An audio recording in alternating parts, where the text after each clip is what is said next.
Boa noite, irmãos. Hoje é dia 11 de outubro de 2022. Nós estamos aqui na Escola do Alicerce Bíblico. Nós vamos hoje contar com a presença, como sempre, nessa Escola do Alicerce Bíblico, do pastor Hélio Piovisan Filho. Ele vai dar continuidade ao estudo que ele começou a semana passada, que é sobre sacrifício e expiação. Então, hoje vai ser o segundo estudo, sobre sacrifício e expiação. Eu convido os irmãos a participarem, a anotarem. Se tiver alguma dúvida, o irmão pode mandar um e-mail no faleconosco@igrejadeinterlagos.com.br. E também, irmãos, participem das nossas redes sociais, do YouTube. Você pode visitar o nosso canal do YouTube, que é Igreja de Interlagos, e se você gostou do estudo ou do culto de terça, de quinta, de domingo, passe para outras pessoas, você estará sendo um canal de bênção na vida da outra pessoa e estará contribuindo para que o evangelho possa ser estendido, pregado para todos os povos. Eu gostaria também de falar do site, né? Nós temos o site www.igrejadeinterlagos.com.br, onde lá nós temos os horários dos cultos e tem o botão ao vivo que o irmão pode apertar para participar, se for o horário do culto, e quando o irmão entrar para participar, entre com a sua câmera e o seu microfone desligados. Tá? Eu queria fazer uma pequena oração para dar início ao culto, para que o pastor Hélio possa ter mais tempo para fazer a explanação, amém? Então, vamos estar orando. Senhor Deus, nós te agradecemos, Senhor, por esses momentos em que podemos estar aqui, Senhor, em comunhão com os irmãos e em comunhão contigo, Pai. Fala, Senhor, aos nossos corações, Senhor, ensina-nos, Senhor, os teus caminhos, Pai, ensina-nos a tua palavra, ensina-nos a tua doutrina, Senhor, ensina-nos, Senhor Deus, o caminho que nós temos que trilhar, Senhor. Pai, nós te agradecemos, te pedimos, Senhor, que tu possas abençoar a vida do pastor Hélio, Senhor, que tu possas iluminar a mente dele com teu Santo Espírito para que as palavras que saiam da boca dele sejam palavras de vida, Pai. Que nossos corações, Senhor, possam entender essa palavra e guardar essa palavra, Senhor Deus. Nós te glorificamos nessa hora, Pai, e fazemos essa oração em nome de Jesus. Amém. Amém. Amém. Glória a Deus, Eliette. Paz a todos. Tudo bem, irmãozinhos? Deixa eu só ajustar aqui. Bom, para quem não me conhece, eu sou o pastor Hélio, pastor dessa igreja, né? Você que está chegando aí através do YouTube. Deixa eu só dar umas ajeitadinhas aqui. Pronto. Você que está chegando aí através do YouTube, nós somos uma igreja evangélica, amamos ao Senhor Jesus, né? Adoramos o Pai de Jesus Cristo, que é o nosso Deus, né? E nós temos o costume aqui de estudar a palavra a fundo, né? Eu sempre digo nos meus estudos que o objetivo do diabo é nos enganar, né? Sempre nos engana. O objetivo dele é sempre nos enganar. Então, quanto mais a gente conhece a palavra, menor vai ser o engano, né? Muito bem. Eu me propus a fazer essa série de estudos sobre sacrifício e expiação, porque é assim, irmãos, muitas vezes nós não conseguimos explicar determinadas coisas. Isso é natural de quem se converte, de quem está começando no Evangelho, né? Então, o sujeito se converte a Jesus, ama a Cristo, ama a palavra, ama os louvores, porém tem muita coisa que ele não sabe. Eu, por exemplo, quando me converti, eu tinha 18 anos. Não, um pouco menos de 18. Acho que tinha 17 anos. Me converti. E eu fiquei empolgadíssimo, né? Empolgadíssimo. Porém, nunca tinha lido a Bíblia antes. E aí? Vamos explicar as coisas, se eu não tinha lido a Bíblia, né? Então, comecei a estudar a Bíblia. Comecei a procurar, a entender. Fui levado por algum tempo a entendimentos errôneos a respeito das coisas de Deus. Mas ao longo do tempo, à medida que eu fui me inteirando, né, eu pude corrigir, né, corrigir essa maneira de pensar. Porque quando a gente se converte, a gente tem um jeito de pensar, uma maneira de pensar. Aí depois da conversão, nós precisamos mudar o nosso jeito de pensar. Né? Então aqui Jesus fala isso para Nicodemos, né? Nicodemos, tem que nascer de novo, ou seja, nasce de novo para aprender tudo. Todas as coisas a gente tem que aprender ali, naquele momento. Né? Então vamos estudar a palavra para que a gente não seja enganado. Né? Eu sempre tomei o cuidado de não abordar assuntos aos quais eu não tinha entendimento completo. Era uma estratégia minha, não abordar assuntos ao qual eu não tenho entendimento total. E ainda existem coisas que eu não entendo completamente, absolutamente natural. Um pastor não precisa ter resposta para tudo. Nós dependemos do Espírito Santo. Nós amamos o Espírito Santo. A Bíblia fala que ele nos convence do pecado, da justiça e do juízo. Isso está lá em João. Percebe? Então, nós precisamos entender algumas coisas. E aí o que acontece? O crente, quando ele começa numa igreja, ele vem com a mente contaminada com a cultura anterior. E a nossa cultura ocidental, ela está extremamente contaminada pelo catolicismo e pelo espiritismo. Ok? Aliás, eu não sei qual a contaminação maior, se é o catolicismo ou o espiritismo. Entendeu? E aí, como é que a gente se desfaz dessa cultura? Porque a cultura é uma coisa extremamente cara. É uma coisa que está íntima, é uma coisa que, né, você aprendeu a falar, você aprendeu a andar, você aprendeu a escrever, a ler, e você aprendeu um monte de coisa dentro do caldo cultural. E aí Jesus fala assim, tem que nascer de novo. Ou seja, você tem que aprender tudo de novo. Esquece toda a sua cultura. E às vezes, essa cultura ela é cara para a gente, ela é uma coisa muito interna, muito, extremamente pessoal. E a gente, às vezes, quer pegar o cristianismo e encaixar o cristianismo dentro da cultura. Você está entendendo? Mas não, Jesus fala assim, joga essa cultura fora. E agora você vai ter essa. Eu já vi muitos crentes fazerem isso. Tenta pegar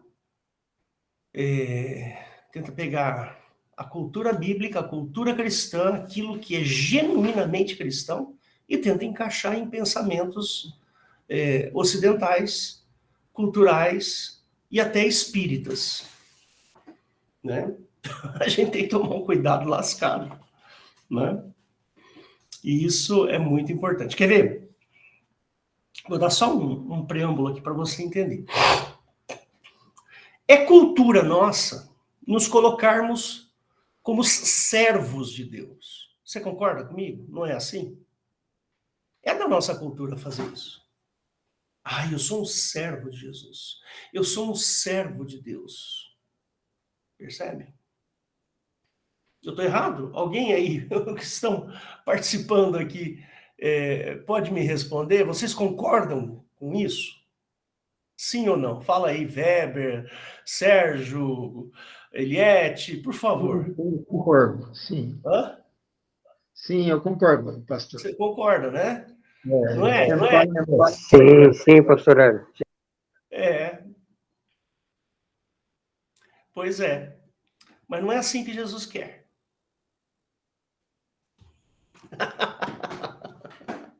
Não é desse jeito que Jesus quer. Lá em João, capítulo 14, Jesus fala assim: não vos chamarei mais servos. Lembra disso? Vou pôr aqui na tela para você. Tudo bem, eu não estou criticando vocês, por favor, não pensem assim, porque a gente quer se colocar da maneira mais humilde possível na presença de Deus. Mas não está errado, não estou dizendo que está errado. Porém, olha o que está escrito aqui, ó. Olha o que está escrito aqui, ó.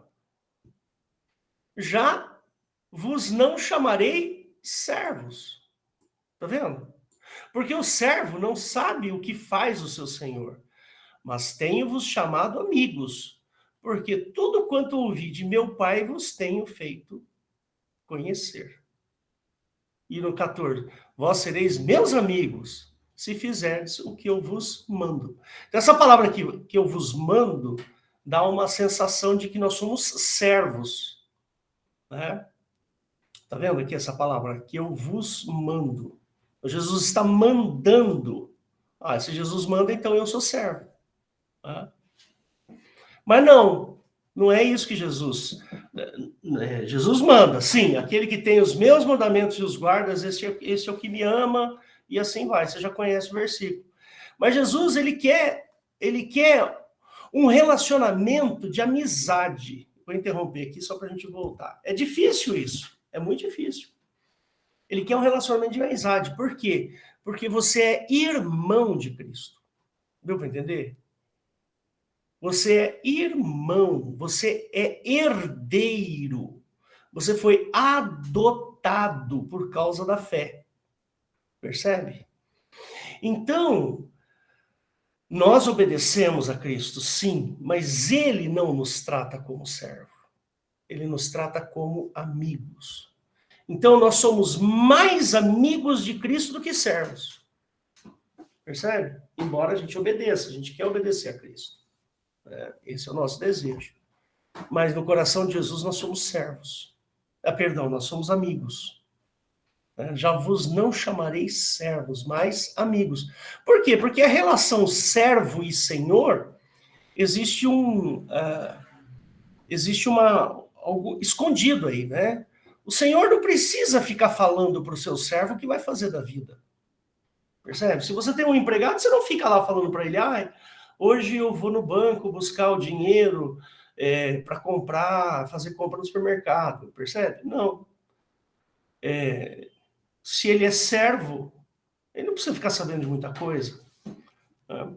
Mas se ele é amigo, irmão, igual, percebe?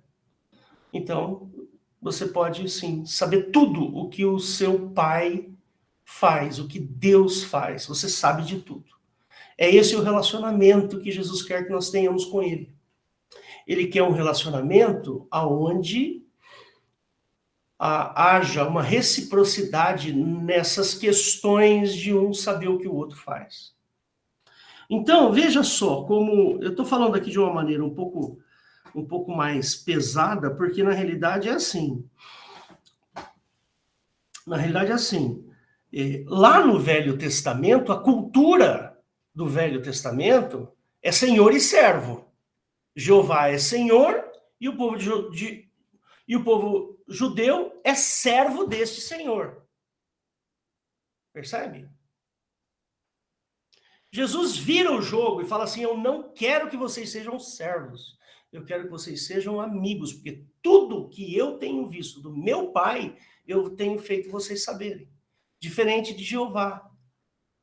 Né? Jeová não fazia, Jeová não declarava tudo o que ele estava a fazer. Entendeu? Então, o cristianismo é diferente, completamente diferente do judaísmo. Percebe? É completamente, não dá. Se não fosse diferente, Jesus não teria falado para Nicodemos, necessário é que você nasça de novo. Tá aí. E eu sempre bato nessa tecla, né?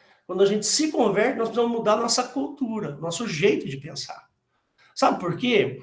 Porque se a gente...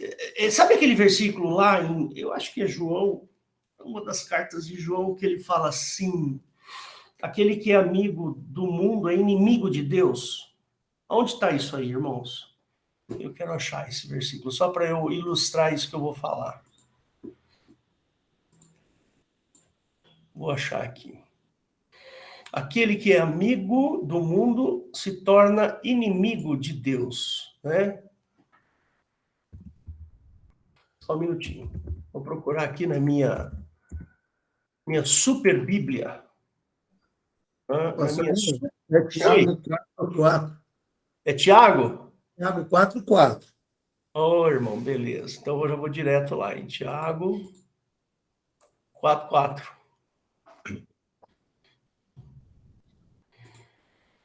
É isso aí. Adultos e adúlteras, não sabeis vós que a amizade do mundo é inimizade contra Deus? Portanto, qualquer que quiser ser amigo do mundo, constitui-se inimigo de Deus, né? É isso aí. O que o judaísmo propõe como recompensa? O que Jeová propõe como recompensa? Farei multiplicar a sua... Farei multiplicar... Ele fala lá, né? Só mais um versículo aqui. Paz do Senhor, Sueli, Deus te abençoe. Quer ver aqui, ó? Deixa eu pegar aqui mais um, Malaquias.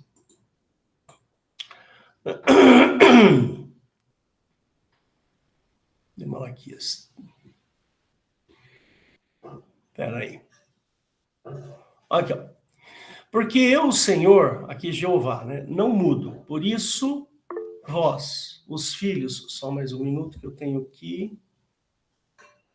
Maravilha. Cadê? Por isso vós, ó filhos de Jacó, não sois consumidos. Desde os dias de vossos pais, vos desviastes dos meus estatutos e não os guardastes. Tomai-vos para mim, e eu tornai-vos para mim, e eu me tornarei para vós. Diz Jeová dos Exércitos. Mas vós dizeis, em que havemos de tornar? Roubará o homem a Deus? Todavia vós me roubais. E dizeis, em que te roubamos? Nos dízimos e nas ofertas. Com maldição sois amaldiçoados, porque a mim me roubeis, sim, toda esta nação. Trazei todos os dízimos à casa do tesouro, para que haja mantimento na minha casa. E depois fazei prova de mim, nisto, diz o Senhor, diz Jeová dos Exércitos, se eu não vos abrir as janelas dos céus e não derramar sobre vós uma bênção tal que não haja lugar suficiente para recolherdes. Então tá aqui, ó, a recompensa que Jeová dá é sempre material. Aí ele fala assim, por causa de vós repreenderei o devorador, e ele não destruirá os frutos da vossa terra. Ó, tá aqui, ó, bênçãos materiais. E a vossa vide no campo não será estéril, diz Jeová dos Exércitos. E todas as nações vos chamarão de bem-aventurados, porque vós sereis uma terra deleitosa, diz o Senhor dos Exércitos.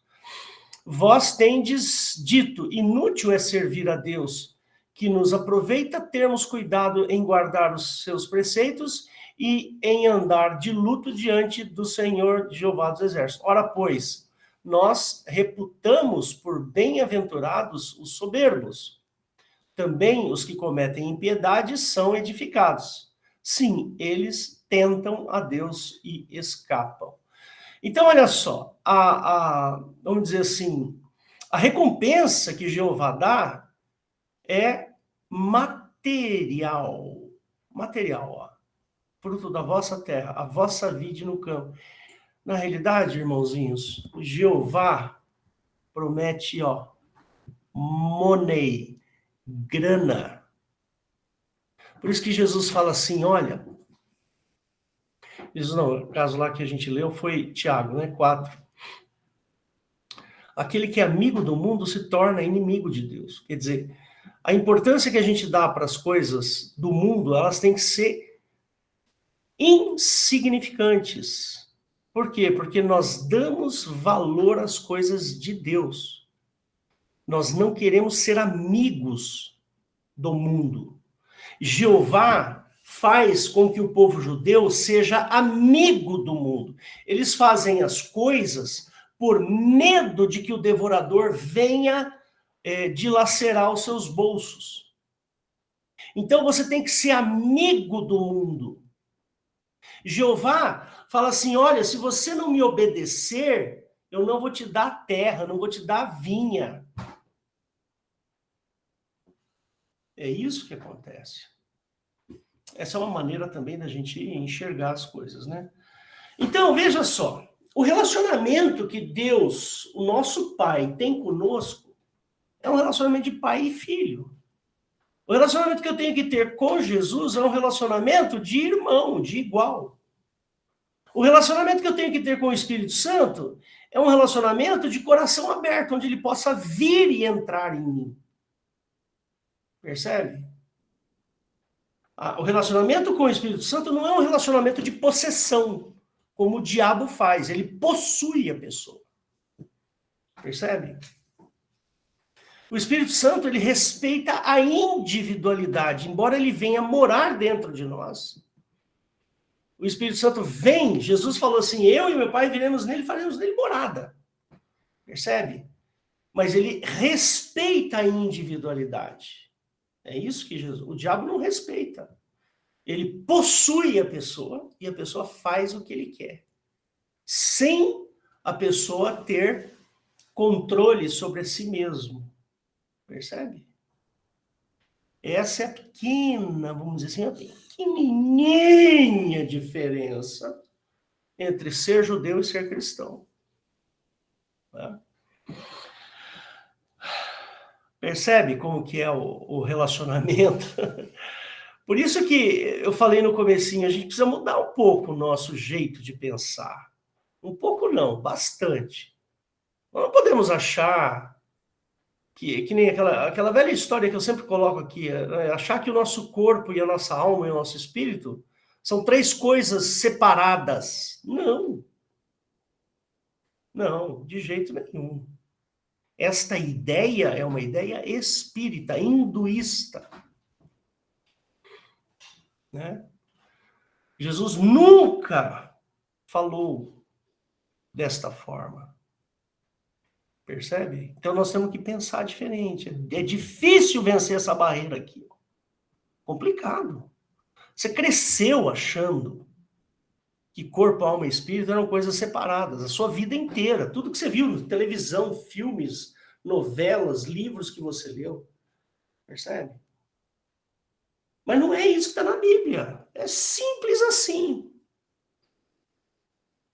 Então, se eu resisto ao pensamento cristão e eu tento fazer essa adaptação, tenho a minha, imagina que essa mão esquerda minha aqui seja a minha cultura, e essa mão direita aqui é o pensamento cristão. Aí o que eu faço? Eu tento pegar o pensamento cristão e encaixar na minha cultura. Não é isso que Jesus pede. Percebe? Jesus não pede esse encaixe. Ele pede, nasça de novo.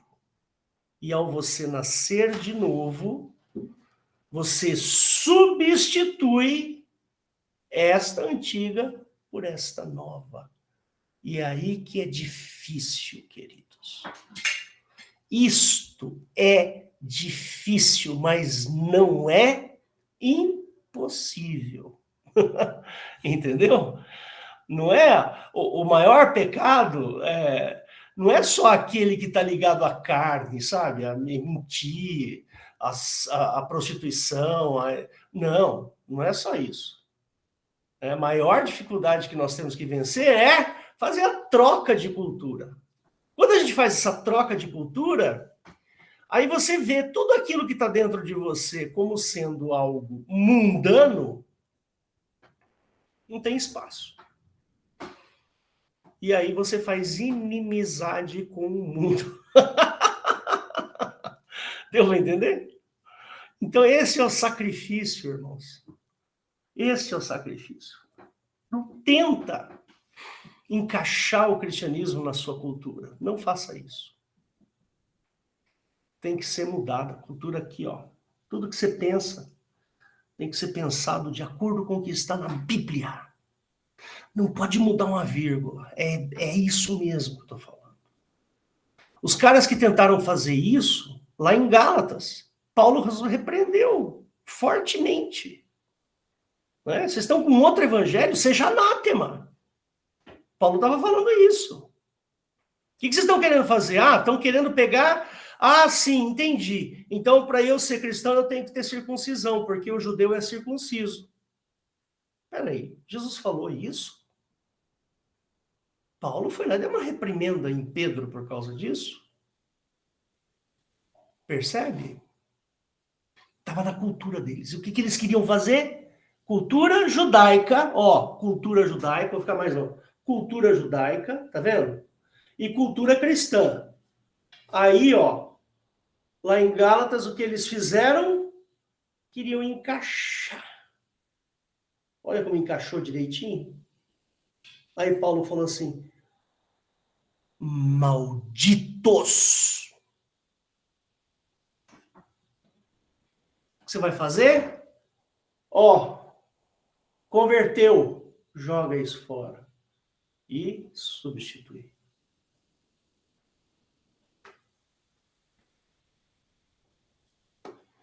É isso aí, entendeu? O que a teologia faz é exatamente isso.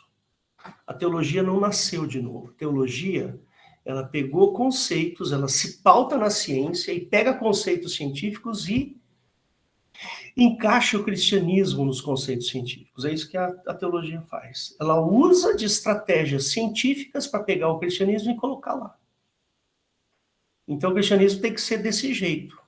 Mas a tradução da palavra tal. Mas o povo queria.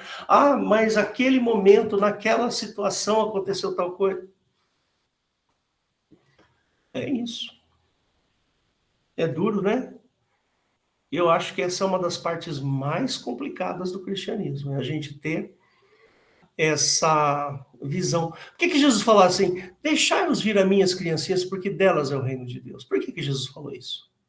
Porque uma criancinha não tem resistência, não tem cultura formada, não está formada ainda. Então, o pensamento cristão para uma criancinha é algo absolutamente novo. Estão entendendo o que eu quero dizer? Olha, vou começar a pregar agora sobre sacrifício e expiação, mas não se esqueça que você precisa se sacrificar um pouquinho, trocar sua cultura, que dói. Mas é uma atitude de pensamento. É difícil, mas com a ajuda do Espírito Santo você consegue. Consegue sim. Eu já orei várias vezes. Deus, tira a minha cultura, tira o meu pensamento lógico. Eu sou um cara lógico, gente. Vocês sabem disso. Eu sou um cara extremamente lógico. Eu sou da matemática, eu sou da física. Percebe? Eu peço a Deus, Deus, não quero nada lógico, não. Eu quero o seu conhecimento em mim. Eu quero o seu pensamento em mim, não o pensamento do Hélio. Mas Deus é maravilhoso, né? Deus é maravilhoso.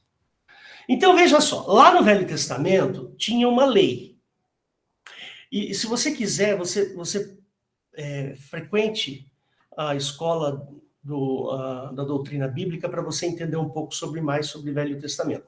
Mas lá no Velho Testamento existe uma lei. Essa lei foi dada para Moisés. E Moisés trouxe essa lei para o povo. O raciocínio da lei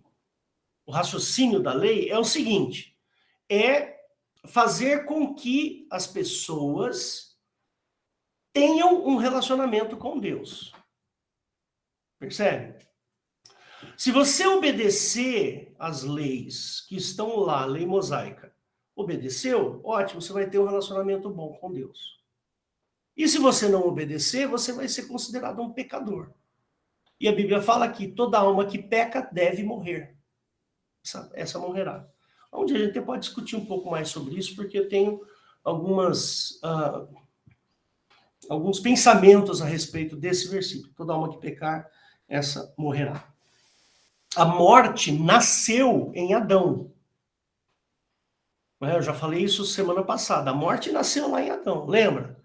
Quando Deus, Jeová, foi lá e falou assim para Adão, ó, todas as árvores do jardim você pode comer livremente, mas dessa daqui, da árvore do conhecimento do bem e do mal, essa não comerá.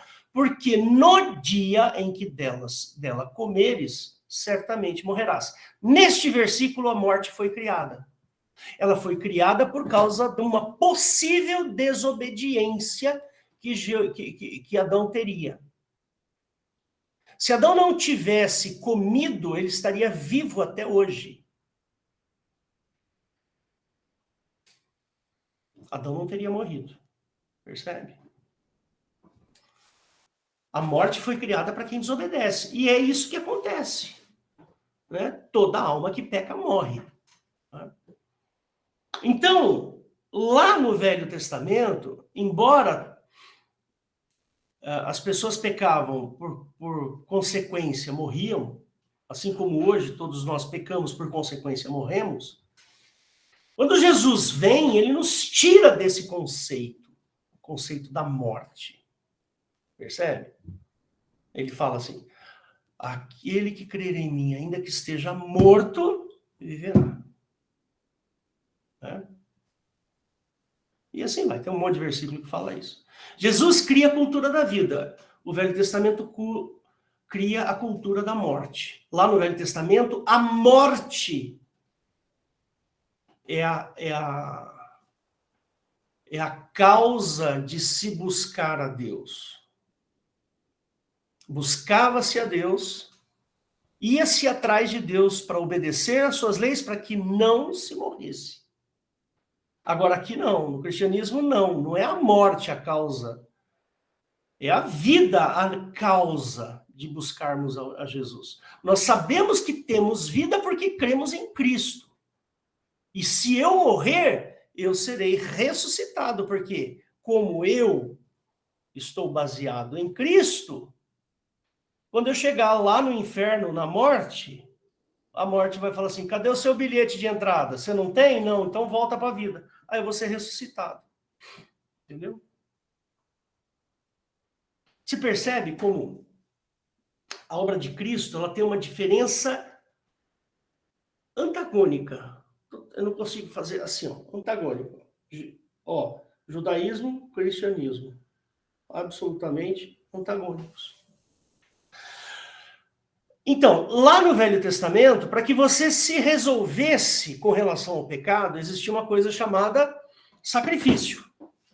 O sacrifício deveria ser feito para que os seus pecados fossem expiados. Não é expiados com S, é expiados com X. Expiar com X é pagar. Tá bom? Quando você paga a conta, você expia a conta. Ok? Então, existe uma normalização, uma regra no Velho Testamento que diz que se você cometer um pecado assim, você vai ter que expiar, você vai ter uma expiação, um sacrifício para expiação da seguinte forma. E ele vai te dando todas as regrinhas de expiação. Né, de sacrifícios, perdão. Tá certo? Então, a gente tem que entender que para que o homem se relacionasse com Jeová, ele necessitava estar com os seus pecados expiados, pagos. Ou seja, Jeová é um ser tão terrível que ele nunca, jamais perdoa. Ele troca a morte. Antes é o Hélio que deveria morrer. Agora quem deve morrer é um carneirinho lá, uma ovelhinha. Jeová nunca fica sem a morte para ele. O que Jeová faz é fazer trocas. Então, o Hélio não vai morrer. Quem vai morrer vai ser uma rolinha. O Hélio não vai morrer. Quem vai morrer? Um bezerro. Então, o balanço pecado e morte, para Jeová tem que ser 0. Se eu tenho 10 pecados, eu tenho que ter 10 mortes. Se eu tenho 1 milhão de pecados, eu tenho que ter 1 milhão de mortes. Entendeu? O saldo é 0. Então é assim que Jeová pensa. Não existe perdão para Jeová, existe expiação. E expiação é pagamento. Ora, se eu pago, eu não estou recebendo perdão. Não é assim?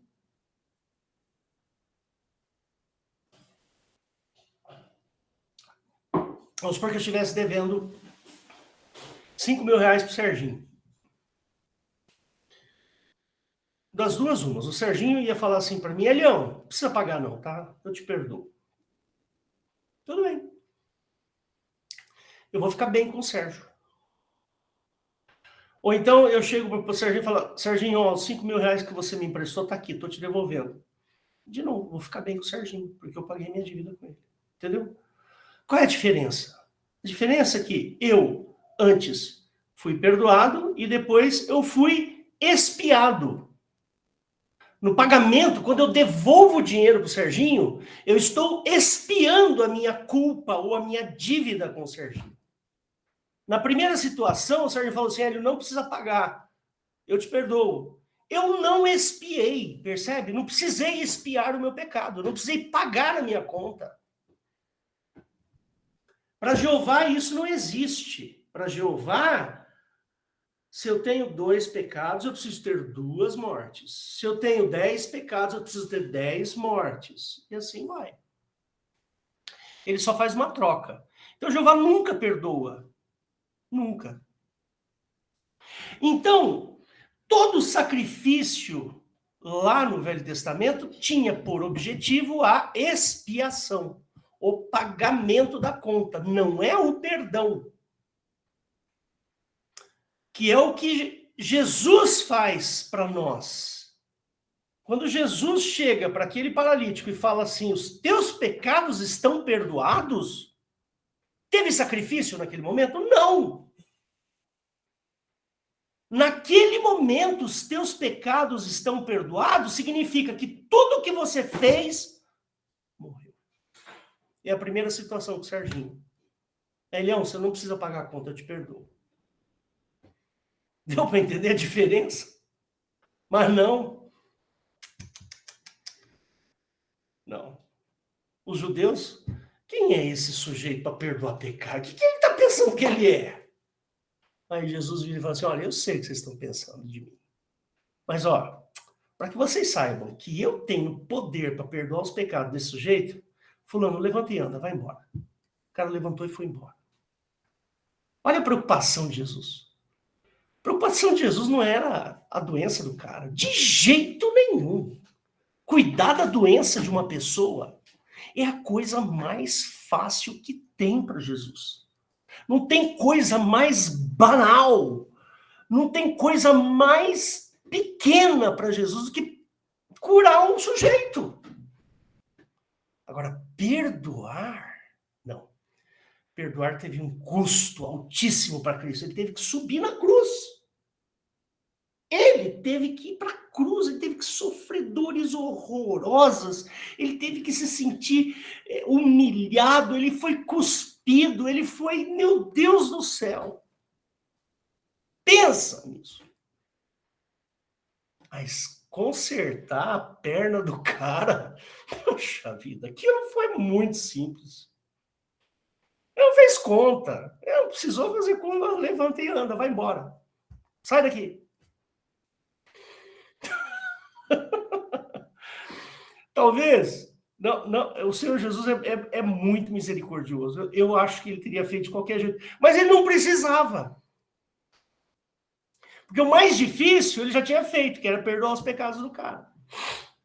Né? Interessante, né, irmãos? Muito legal isso, né?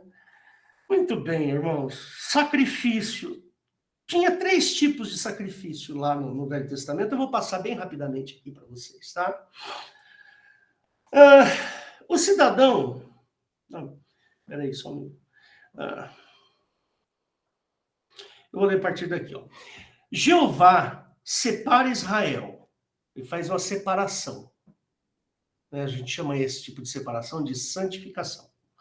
No Monte Sinai, para ser esta nação santa, introduziu uma lei que os colocaria no caminho para um relacionamento com este Jeová.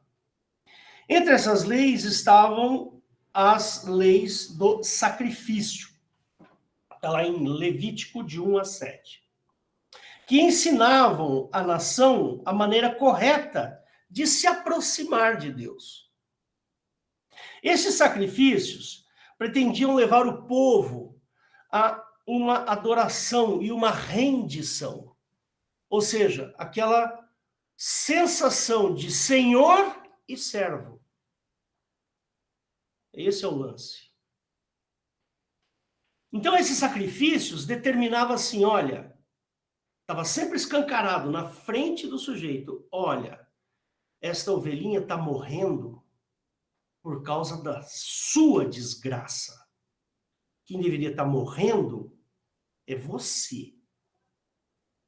Então, Jeová faz isso o tempo inteiro. Toda vez que vai se fazer um sacrifício, Jeová está dizendo, você tinha que estar ali, ó, vertendo sangue. E não essa vaquinha aqui, ó, esse bezerrinho aqui. É você que tinha que estar ali. Jeová só troca de morte. Ele só não, ao invés de pegar a sua morte, pegava da ovelha. Só isso, né? Então, se o cidadão se o cidadão pecasse, ele teria o seu relacionamento com Deus abalado, né? Correndo o risco de morte. Então, ele deveria trazer um sacrifício de expiação, uma troca de morte. Então, olha, a ovelhinha morre no meu lugar. Ia fazer um sacrifício de expiação. Por quê? A conta de Jeová é 0. Lembra que eu te falei? 1 pecado, 1 morte. 10 pecados, 10 morte. Essa é a contabilidade de Jeová. Se ele tivesse ofendido o seu próximo, por exemplo, ele teria que fazer uma oferta de culpa, o sacrifício de restituição. Se ele tivesse em paz e quisesse somente se consagrar a Jeová, então ele faria uma oferta de queimada, ou o tal do holocausto. Chamava-se sacrifício de adoração. Assim, estava pronto para desfrutar da comunhão com Jeová, que lhe perdoara e o aceitaria. Perdoara entre aspas, né? E poderia apresentar um sacrifício de comunhão. Então tá aí. Na semana que vem, nós vamos falar sobre essa questão da lei sobre a obra de Cristo. Quando Jesus sobe na cruz, ele está fazendo um sacrifício de expiação. Ou seja, por causa da ausência de pecado na vida de Cristo, deu para entender? Jesus não tinha pecado, certo? Em tudo foi tentado, mas não cometeu pecado. Mas Jesus foi para a cruz para ser sacrificado, ser morto, um sacrifício de expiação. Percebe? Quando Jesus vai para a cruz sem pecado, a morte perde o seu valor, perde a validade. Ora, se a morte perde a validade, a lei ela é ineficaz. Por quê? Porque ela condenou aquele que não tinha pecado. Então, por isso que Paulo chama isso de fraqueza. A lei é fraca. Percebe? Ela não é ruim, ela é fraca. Ela não contempla o coração humano. Então, vou deixar você aqui com algumas frasezinhas aqui de fim para você. Quanto a Cristo, este foi, segundo a lei, a nossa oferta pelo pecado. 2 Coríntios 5, 21. Vamos mostrar aqui para vocês. Eu tenho ainda um tempinho, dá para mostrar. 2 Coríntios 5, 21. Aquele que não conheceu o pecado, o fez pecado por nós, para que nele fôssemos feitos justiça de Deus. E também o nosso holocausto, pois a sua morte é considerada um ato de oferecimento próprio. Então, Hebreus 9, 15. Aqui é maravilhoso isso aqui, né? Aí ele fala assim: e por isso é mediador de um novo testamento, para que, intervindo a morte para a remissão das transgressões que havia debaixo do primeiro testamento, os chamados recebam a promessa da herança eterna. Efésios 5:2. Vamos lá. Efésios 5, verso 2. E andai em amor, como também Cristo vos amou e se entregou a si mesmo por nós, em oferta e sacrifício a Deus, em cheiro suave. Depois a gente até pode discutir essa palavra cheiro suave aí também, é um assunto interessante. Então tá aí. E também ele é a nossa paz, pois ele morreu para que tivéssemos vida com Deus e comunhão. João 6. Vamos lá, João 6. Lá no finalzinho, 53 e 56. Ele fala assim: Jesus, pois, lhes disse, na verdade vos digo, que se não comerdes a carne do Filho do Homem e não beberdes o seu sangue, não tereis vida em vós mesmos. E 56, quem come a minha carne e bebe o meu sangue permanece em mim e eu nele. Então tá aí. Esse é o assunto. Vou voltar aqui para você me ver, peraí. Eu estou tentando introduzir aqui para vocês uma maneira diferente de pensar. Se a gente for olhar aí as igrejas, né, a maioria das igrejas, elas tentam trazer o Velho Testamento para dentro do cristianismo, e não é isso. Percebe? Não tem que fazer isso. Tem igreja aí que guarda o sábado. Não faz sentido isso. Pela obra de Cristo, não. O sábado morreu. Morreu. Não existe mais sábado. Morreu. Por quê? Porque Jesus foi lá e desfez a lei. Como que ele desfez a lei? Ele desfez a lei porque ele morreu sem pecado. Ora, se ele morre sem pecado, a lei se torna inútil. Ineficaz. Por isso que em 2 Coríntios capítulo 3, ele fala assim: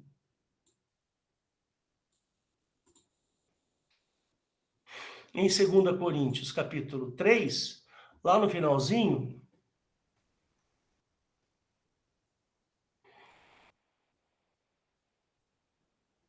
aqui ó, mas seus sentidos foram endurecidos porque até hoje o mesmo véu está por levantar na lição do Velho Testamento, o qual foi por Cristo abolido. Por que Cristo aboliu o Velho Testamento? Por quê? Ele aboliu porque a cultura do Velho Testamento era a cultura da morte. Agora Jesus tem a cultura da vida. Se você crê em Cristo, ainda que esteja morto, viverá. No Velho Testamento, a alma que pecar, esta morrerá.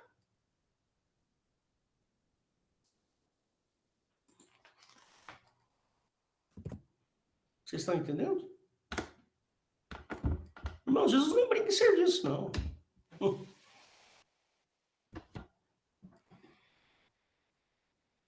Depois de tudo que Jesus fez, nós vamos pegar o Velho Testamento e trazer para cá? Para nós? O maior sacrifício de Cristo foi subir naquela cruz para invalidar o Velho Testamento e o pessoal quer trazer o Velho Testamento para cá. Tô fora, velho. Tô fora. Esse não é o pastorado que eu pretendo. Tá bom, irmãos? Então, Deus os abençoe. A próxima terça-feira nós vamos continuar falando das coisas do nosso maravilhoso e tremendo e glorioso Jesus Cristo, porque o que ele fez... Você imagina, cara, imagina, o Velho Testamento lá, o povo judeu, tinha 2000 anos de tradições, se não mais. 2000 anos os caras estavam lá fazendo sacrifício, fazendo isso, fazendo aquilo, espiando, morrendo de medo de Jeová, que Jeová podia, sabe, fulminar um sujeito. Era só botar o dedinho na arca que você era fulminado. O sujeito lá que ficou, o Zá ficou com medo de que a arca caísse no meio da água, ele foi lá e segurou. Meu, o cara foi fulminado. É esse? É o Pai? É esse? É Jesus? Não consigo confundir Jesus com Jeová de jeito nenhum. É uma ofensa gigantesca falar que Jesus e Jeová são a mesma pessoa. Uma ofensa a Cristo. Estamos ofendendo a Cristo. O que a obra que Cristo fez, você imagina. Quando Jesus subiu naquela cruz, 2000 anos de tradição judaica foi defenestrado. Amém? Deus te abençoe. E venha participar conosco da nossa querida igreja. Você é bem-vindo.